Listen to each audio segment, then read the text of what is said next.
The long head of the biceps femoris attaches from the ischial tuberosity and the sacrotuberous ligament, and then the short head attaches from the linea aspera and the lateral supracondylar line of the femur, and then both the long and short head are going to insert into the head of the fibula and the lateral condyle of the tibia. And because it crosses both the pelvis, the femur, and the knee.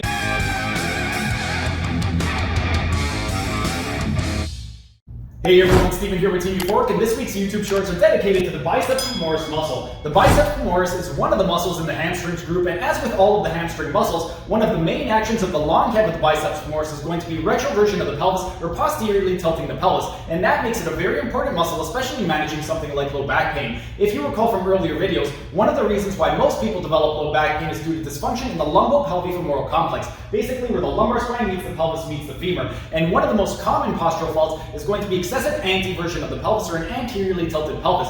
So because the biceps femoris is responsible for retroversion of the pelvis, one of the ways in which we can mitigate low back pain and also correct that postural fault is do some strengthening exercises for the biceps femoris.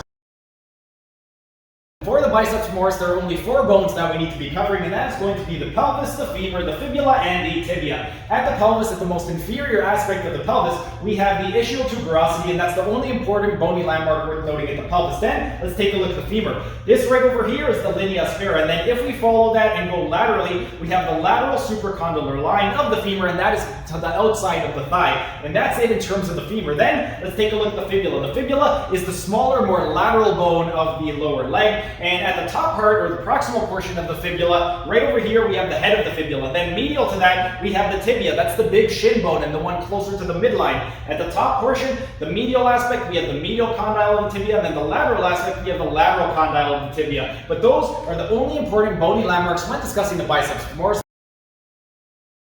The long head of the biceps femoris attaches from the ischial tuberosity and the sacrotuberous ligament, and then the short head attaches from the linea aspera and the lateral supracondylar line of the femur, and then both the long and short head are going to insert into the head of the fibula and the lateral condyle of the tibia. And because it crosses both the pelvis, the femur, and the knee, we know it's going to have actions in all 3 of those areas. At the pelvis, the long head of the biceps femoris is going to be responsible primarily for retroversion of the pelvis, or posteriorly tilting the pelvis. Then it's also going to have a component of contralateral rotation, so rotation to the opposite side, and also ipsilateral elevation, so elevation to the same side. Then, at the hip, the main action of the long head of the biceps femoris is going to be extension of the femur, and then it's also going to have a component of lateral rotation of the femur and also adduction of the femur. Then, at the knee, both the long and short head of the biceps femoris are going to be responsible for flexion of the knee, and when the knee is bent, lateral rotation of the knee. But those are the main actions of the biceps femoris.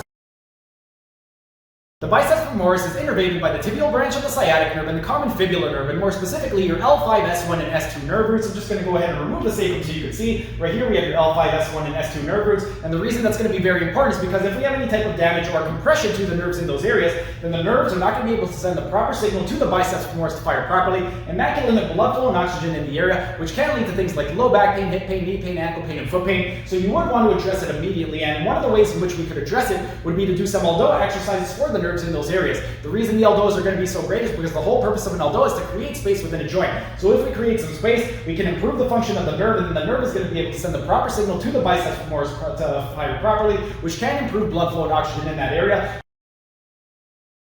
Today I'm going to be taking you through a strengthening exercise for the biceps femoris muscle, and it's going to be a variation of the Nordic curl. The Nordic curl is going to emphasize the proximal fibers, meaning the fibers closest to the pelvis, and because we're targeting the biceps femoris, we want to go into slight adduction of the femur by bringing the knees just inside of hip width. We're then going to go into medial rotation by placing the ankles outside of the knees, and we're going to go into lateral rotation of the tibia by pointing the toes out away from each other. We're then going to take a weight, and we're going to place it on our ankles to fix our body position, and if you don't have a weight, you can have a partner press down on your ankles. Then, you want to maintain a nice tall spine, so we've got retroversion of the pelvis, flat lumbar, flat thoracic, chin tucked in, crown the head up, eyes looking down at the floor to put the dura mater under tension with the arms down by your side, and then principle of action, we want to go into as much knee extension as possible without losing the retroversion of the pelvis. If you've lost the retroversion, then you've gone too far, and then ideally, you should be able to get all the way down to the ground, and as you get stronger, you should be able to get all the way down to the ground and then pull yourself back up. But that is the strengthening exercise for the biceps femoris muscle.